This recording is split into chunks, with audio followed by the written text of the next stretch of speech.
How about now? All right. Is everybody good? Yeah.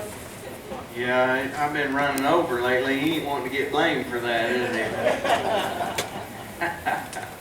he? Is everybody good? Yes. I know I've been putting some stuff on us lately, right? And so a live crowd like this, I like to say, is everybody all right? Is anybody hung up on something they've heard me say or what? So is everybody good?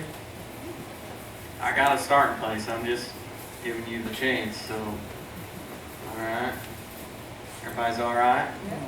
Has anybody's faith gotten stronger over this last month or whatever we've been talking about faith? Yeah. All right. All right. Anybody got any miracles in the last month or so? Healings? Healed? Yeah. All right. I kind of argued with myself about what to do tonight because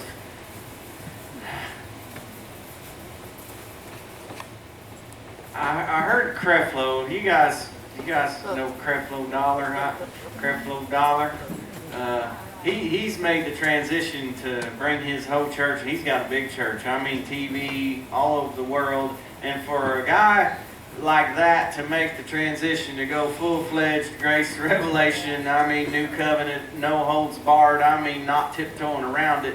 He's carried his whole ministry into that, so I have much respect to him for doing that. So if you guys are looking for more, you can check him out. But he said that he told this story, and I've been thinking about this story, and it's a lot, it's this story he's talking about. He went to, I think it's Germany. Is it Germany where the Autobahn or whatever that thing is, the Autobahn? He went to Germany. He got to drive on this Autobahn. Is that what it's called? Yeah.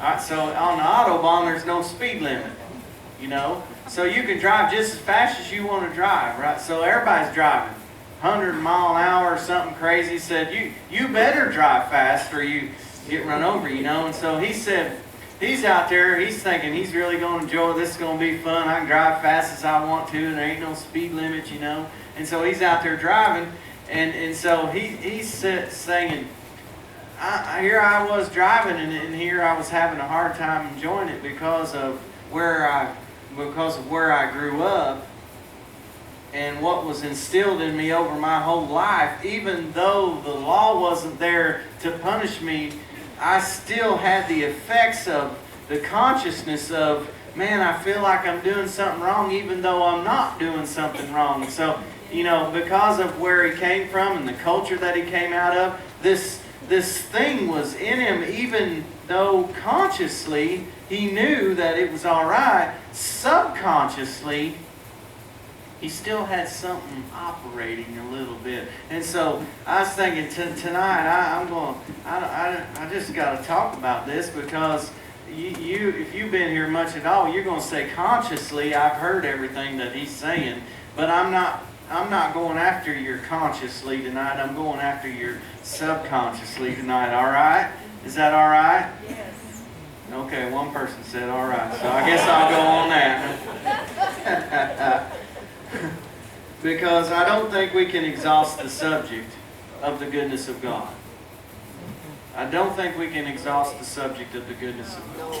I know, get criticized because it's all we talk about is the goodness of God, but the goodness of God is really all there is that's worthy to talk about. Amen. It's the only thing that's really life-changing. It's the only thing that works. It's the only thing worth talking about. So I told the guy, this week sometime, I don't even remember when, kind of talking about criticizing, talking about love. You guys know the argument out there, right? It's the grace, and you talk about grace and love all the time. And good, you're saying we're not under the law, all that stuff. I'm like, look, every argument you come at me with, I have tried that system. I've tried that, and I've tried this. This works. That don't.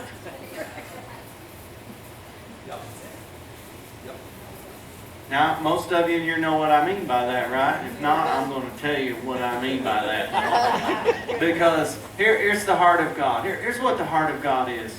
The heart of God, this new covenant that we have heard so little about until lately that we, grew up in church in and never heard much about. But this new covenant is really where God's heart is at. It's like it's what He desired from the very beginning.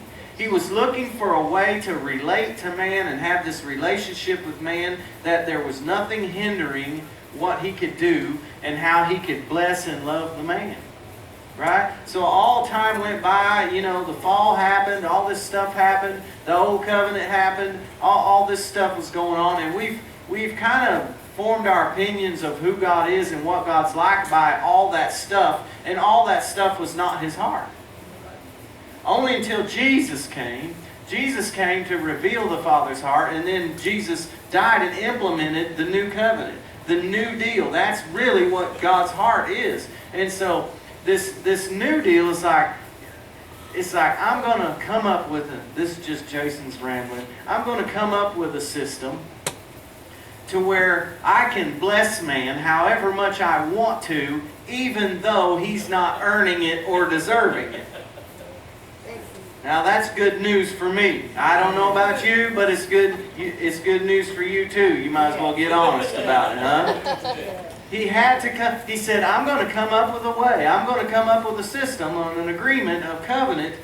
I'm going to make contract with man, and I'm going to find a way that I can be as good to him as I want to be, and love him like only I can love him, and bless him and give him life like only I can do. And I've got to come up with a way where he has nothing to do with it, because he will always disqualify himself. So I'm going to bypass him, become a man myself, and qualify a man, because all of us are in one man. I'm going to qualify them through one man, so that they're all qualified now, and all the hindrances are off. No more strings, no more catches, no more old covenant rules and regulations. None of this stuff that hinders me, that says they have to do in order for me to do. I'm implementing a new covenant now to where I can do no matter what they do. And when they see my doing, their doing changes as they witness and experience.